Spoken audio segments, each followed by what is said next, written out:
10K system unit build, all brand new parts from PC Express.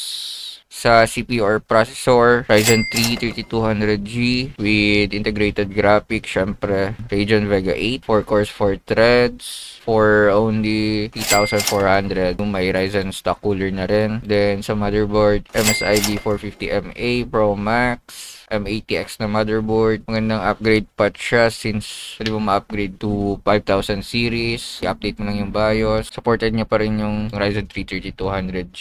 May M.2 slot na rin siya. 2 slot lang yung RAM. Sa RAM naman, Team Group 8GB DDR4 to 100MHz. 8GB lang. Since budget lang, 1,200. Sahik Semi, 128GB Wave 2.5 SATA solid state drive. Ito na yung pinakamurang SSD sa PC Express. Sa case, Transonic Vouch with 700 watts power supply. Di siya glass type or yung kitang-kita. Pero pwede na since may power supply na for only 1,200. Total, 9,800 without shipping fee. All brand new parts from PC Express as of November 8, 2025.